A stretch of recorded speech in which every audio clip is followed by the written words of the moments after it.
Kim Jong-un, the leader of North Korea, is one of the wealthiest individuals in the world. From private jets to expensive cars and crazy spending, Kim Jong-un has no shortage of ways to spend his wealth. In today's video, we'll look into Kim Jong-un's world and uncover the truth about how he spends his billions. From his love of fine dining and luxury fashion, we'll show you just how the leader of North Korea lives. Let's get started. Kim Jong-un, North Korea's supreme leader, has a fortune of $5 billion. Kim Jong-un and his family were in charge of assets and bank accounts worth up to $5 billion. These accounts were placed worldwide in Russia, Singapore, China, Austria, Liechtenstein, Switzerland, and Luxembourg. North Korea is, without a doubt, one of the world's poorest nations. For more than 15 years, almost 10 million North Koreans have been suffering from famine-like conditions and absurdly low food supplies. One could assume that their supreme leader would also lead a modest, militaristic existence with basic comforts. But that's not true. Kim Jong-un really does lead an emperor's life. No matter what happens to his people, who frequently get sick or even pass away from malnutrition, Kim Jong will always have some lobster and caviar. Kim's cars reflects his taste for luxury goods and brands. Kim Jong-un has obtained several ultra-luxury vehicles despite the United States and the UN imposing harsh restrictions. The official, state-provided vehicles for Kim include the Maybach S62 and the Maybach S600. Other than these two, he has a fleet of Mercedes G-Wagons, many Rolls-Royces, and various customized and adorned Land Rovers. Essentially, these are highly opulent vehicles that a chauffeur may drive about. His father allowed him to drive when he was 7.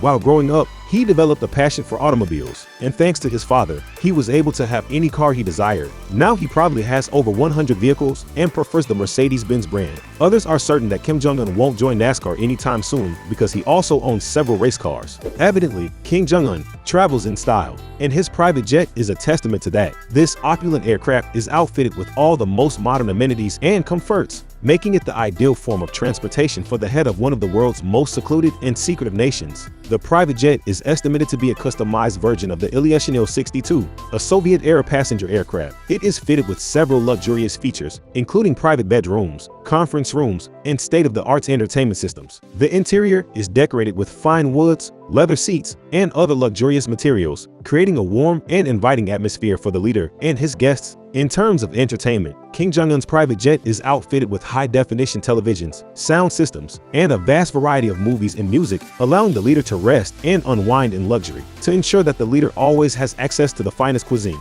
Now take a look at his ski resort, which has defined his taste of opulence. This ski resort was built by Kim Jong-un using a significant amount of funding. The money could have gone toward a more worthwhile endeavor. This resort's concept is totally absurd, especially given how little snow North Korea receives. And despite the resort being largely deserted throughout the year, Kim Jong-un invested in 70 miles of land because he enjoys spending time on the slopes even when it doesn't snow. In addition to having no guests, Kim Jong-un occasionally locks the ski area so that he can take a holiday there alone. He also has a private train that is a sign of his authority and status as North Korea's leader. This opulent train is furnished with the newest comforts and amenities, making it the ideal form of transportation for the ruler of one of the world's most remote and mysterious nations. The train is estimated to be over 700 feet in length, with multiple luxurious carriages that are fitted with everything from private bedrooms and bathrooms to state-of-the-art entertainment systems and conference rooms. The interiors are decorated with fine woods and other luxurious materials, creating a warm and inviting atmosphere for the leader and his guests.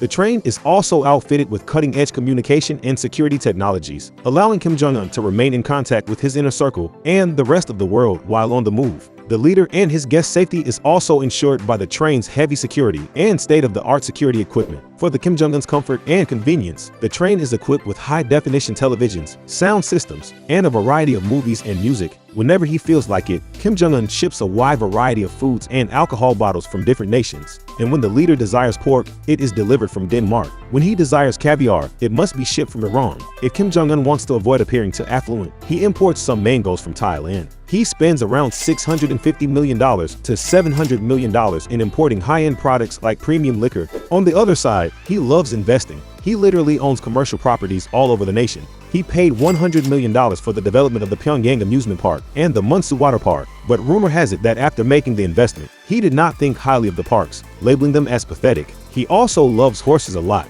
Kim owns numerous thoroughbred horses. In fact, it's believed that the facilities used to house and train the horses account for about 20% of the entire state budget. He may be a nuclear-armed despot who tortures his people, but he's also one of the strangest figures in history, embroiled in numerous scandals. Would you believe that North Korea is still among the most oppressive countries? It stands to reason that their supreme leader would be taking action. Regrettably, no. While he lives a life of luxury, most of his fellow citizens live in poverty. North Korea has a large population, but there is a shortage of trustworthy research, widespread censorship, and considerable media manipulation in the country. The country typically engages in military theatrics and makes nuclear war threats when the country requires economic aid or food aid. However, North Korea is a laughingstock economically and can hardly feed its people, which is why some observers predict that the nation will eventually collapse or be overthrown by insiders fed up with the appalling economic policies and unrelenting brutality, including previous autocracies. North Korea boasts a wealthy ruling class with access to contemporary comforts like indoor plumbing, cars, meat, coffee, and a few luxuries. The middle class has enough food and occasionally new clothing, but not much else. This is it for today. We will see you in the next video. If you found this video interesting and want to know more things like this, stay tuned. For that, don't forget to subscribe to our channel, like, comment, and share our videos.